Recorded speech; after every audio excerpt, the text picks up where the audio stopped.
చిన్నశంకరంపేట మండలం మడూరు ప్రాథమిక వ్యవసాయ సహకార పరపతి సంఘంలో వివిధ గ్రామాలకు చెందిన సుమారు 18 మంది రైతులు 12 లక్షల రూపాయల వరకు రుణం తీసుకున్నారు. 2023 డిసెంబర్ నెలలో రైతులు రుణం తీసుకుంటే సిబ్బంది డిసెంబర్ 12న రుణాలు తీసుకున్నట్లు రికార్డులను నమోదు చేశారని, దీంతో రైతులకు రుణమాఫీ వర్తించకపోవడంతో రైతులు ఆగ్రహం వ్యక్తం చేశారు. ఈ విషయంపై 4 రోజుల క్రితం రైతులు సీఈఓతో పాటు ఆపరేటర్ను సంప్రదించగా 4 రోజుల్లో మీ సమస్య తీర్చి డబ్బులు అందిస్తామని చెప్పినట్లు రైతులు తెలిపారు. దీంతో నేడు సొసైటీ కార్యాలయానికి వచ్చిన రైతులకు కార్యాలయంలో సీఈఓ కానీ చైర్మన్ లేకపోవడంతో సమస్యలు తీర్చి నేడు డబ్బులు ఇస్తామని చెప్పిన సొసైటీ సిబ్బంది అందుబాటులో లేకపోవడంతో రైతులు ఆగ్రహం వ్యక్తం చేసి కార్యాలయంకు తాళం వేసి కార్యాలయం ముందు బైఠాయించి ఆందోళన వ్యక్తం చేశారు. ఈ సందర్భంగా రైతులు మాట్లాడుతూ సొసైటీ సిబ్బంది రుణం తీసుకున్న తేదీ కంటే వేరైతే రికార్డులో రాయడంతో తమకు రుణమాఫీ జరగలేదని అధికారులు స్పందించి వెంటనే మాకు రుణమాఫీ చేయాలని వారు కోరారు. రైతు శేఖర్ రెడ్డి తన పేరుపై 2 ఖాతాలు ఉన్నాయని, ఒక్క ఖాతా మాత్రమే నిజమని, రెండోది తప్పుడు ఖాతా అని, తప్పుడు ఖాతాలో సుమారు 2 లక్షల పైన రుణం తీసుకున్నట్లు ఉండడంతో రుణం తీసుకోకుండా తీసుకున్నట్లు సొసైటీ సిబ్బంది సూచించడంతో ఆయన ఆవేదన వ్యక్తం చేశారు. 4 నెలల నుండి కార్యాలయం చుట్టూ తిరిగినా ఎవరూ పట్టించుకోవడం లేదని, ఎప్పుడు వెళ్లినా న్యాయం చేస్తామని మాట ఇచ్చి తప్పించుకుంటున్న సొసైటీ సిబ్బందిపై చర్యలు తీసుకొని తమకు న్యాయం చేయాలని, లేకుంటే ఆందోళన పెద్ద ఎత్తున చేపడతామని రైతులు డిమాండ్ చేశారు. ఈ విషయంపై సొసైటీ సీఈఓ కృష్ణను ఫోన్ ద్వారా సంప్రదించేందుకు ప్రయత్నించగా ఫోన్ స్విచ్ ఆఫ్ రావడంతో సొసైటీ చైర్మన్ శ్రీనివాస్ రెడ్డిని ఫోన్ ద్వారా వివరణ కోరగా త్వరలోనే రైతులకు న్యాయం జరిగే విధంగా చర్యలు తీసుకుంటామని తెలిపారు. ఈ సమస్యను జిల్లా అధికారుల దృష్టికి తీసుకుపోవడం జరిగిందని, సమస్యను పరిష్కరించి రైతులకు న్యాయం చేస్తామని అన్నారు. 70,000 తీసుకున్నది 70,000 అక్షరాల 70,000 70,000కు 1,11,000 అయింది నా అప్పు. దాన్ని ఫేక్ అకౌంట్ చేసి 2,06,000 చిల్లర ఫేక్ అకౌంట్ చేసి క్రియేట్ చేసి తీసుకున్నారు వాళ్ళు. డబుల్ ఖాతా ఏ బ్యాంకులో కూడా సిస్టమ్ ఒప్పుకోదట, తీయలేదట. అది ఈ మధ్యలో ఆ అడ్జస్ట్ నుంచి డిసెంబర్ 9 వాయిదా పెట్టిరు. డిసెంబర్ 9 పోయింది, జనవరి 1 పోయింది. ఇప్పుడు మొన్న సోమవారం అన్నారు, సోమవారం పోయింది. ఇవి ఇవాళ వచ్చేసరికి మళ్ళీ ఈ కథ ఉన్నది. నేను కలెక్టర్ దగ్గరికి పోయినా, ఎస్పీ దగ్గరికి పోయినా, ఎమ్మెల్యే దగ్గరికి పోయినా, మైనపల్లి హనుమంతరావు దగ్గర ఎంపీతో చేయించిన అవన్నీ ఇప్పుడు అన్ని కాయిదాలు నా దగ్గర ఉన్నాయి. అన్నీ కూడా చేస్తామంటారు, చేస్తలేరు. తిరిగే కాబట్టి ఇప్పటికీ 50,000 ఖర్చు అయిపోయింది. నాకు రాయడం రాదు, మళ్ళీ వేరే ఒకళ్ళు తోడుకొని పోవాలి. ఇది నా కథ. 2016 ఒక్క నెల ఇటులో చేసిరు. ఇది మీ కాయిదాలు సబ్మిట్తో సహా ఇస్తా, మీకు అవసరం అనుకుంటే మీరు చూడడానికి. నాకు అంత రేపు 2016 3వ నెల 83,000 నేను అక్షర 83,000 రూపాయలు నేను కాప్ లోన్ ద్వారా రైతుకు సంబంధం కోసం తీసుకున్నా. 1 లక్ష దాని ఇంట్రెస్ట్ పడి 1,11,000 చిల్లర అదైంది. ఫేక్ అకౌంట్ ఇంకోటి క్రియేట్ చేసి నా మీద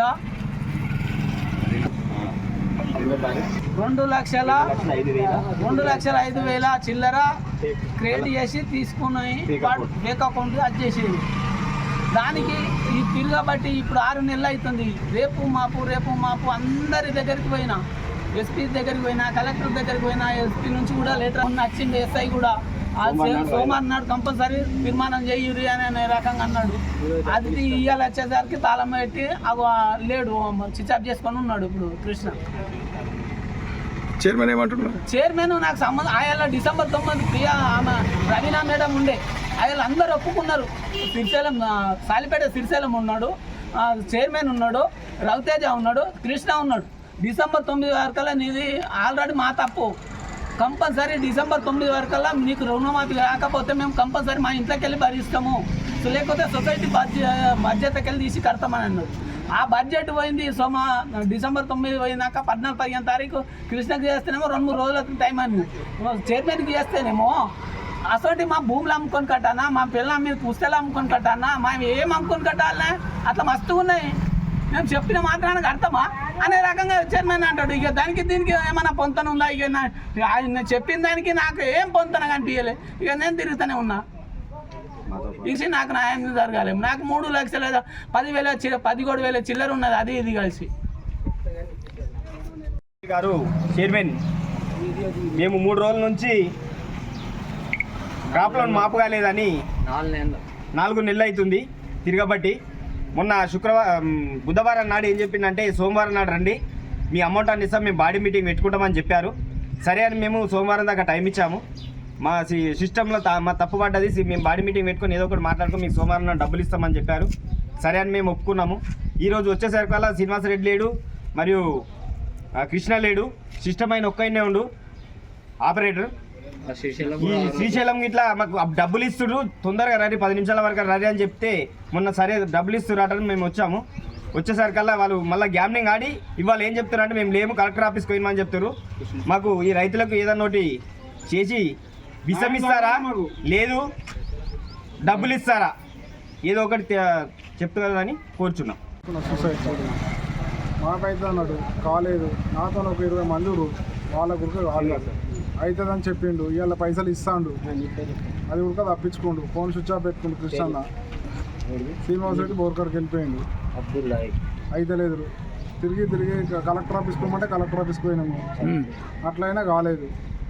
డేట్ చేంజ్ చేసిర్రు, అది ఇబ్బంది అవుతుంది. ఖచ్చితంగా చేస్తామన్నారు. ఎవరు? రామాయపల్లి. మేము తీసుకున్న డేట్ అయితే కరెక్ట్ రుణమాఫీ అయ్యేది, తప్పు డేట్ చేసేవాళ్ళు. రుణమాఫీ కాలేదు మాకు, ఖచ్చితంగా రుణమాఫీ రావాలి మాకు. రుణమాఫీ అయ్యేదాకా ఇది చెడదే లేదా. 23 తీసుకున్నారు 9 నెలల. ఇప్పుడు తీసుకుని 73,000 ఇచ్చిండు. లవన్ పటకి 73,000 తీసుకుంటు. రవితేజ్ ఏం చేసిందంటే ఎక్కడ వేసిన గుమ్మడి అక్కడనే పెట్టిండు. దాన్ని మళ్ళా 2024లో 9 నెలల్లో ఇంటర్ చేసిండు. ఇప్పుడు 23 పోయి 24లో ఇంటర్ చేసిండు. నాకు ఇక రుణమాఫీ తప్పు చేసిండు రవితేజ్. ఇక సొసైటీ చైర్మన్ చేయమండా, వీళ్ళు సిఓసి చేయమన్నా సంబంధం లేదు. పైసలు కూడా అన్న దండం చేస్తా. ఆ మేడం సొసైటీ సొసైటీ మేడం కూడా తప్పు జరిగింది పోయి నీకు కట్టిస్తాడు రవితేజ అని కూడా ఆయన కూడా ఒప్పుకుంటాడు. రవితేజ ఇప్పటి కూడా అడిగండి అట్లా. ఎంత తీసుకున్నావు అప్పు? అప్పు ఎంత తీసుకున్నావే? 73 సార్. ఎంత అయింది మరి ఇప్పుడు మిత్తితో ఎంత అయింది? మిత్తి కట్టేసిన రెగ్యులర్గా. మిత్తి కట్టేసినప్పుడు కూడా ఈ ఫైల్ మరి ఇంటర్ అయిందాక ఆన్లైన్లో ఎక్కిందా ఎక్కలేదు అనేది చూసుకోలే కదా, చూసుకోలేదు. ఏం పేరు మీ పేరు? శ్రీశైలం, మాల శ్రీశైలం, సన్నాఫ్ సిద్ధే. ఏ ఊరు? శాల్పేట్.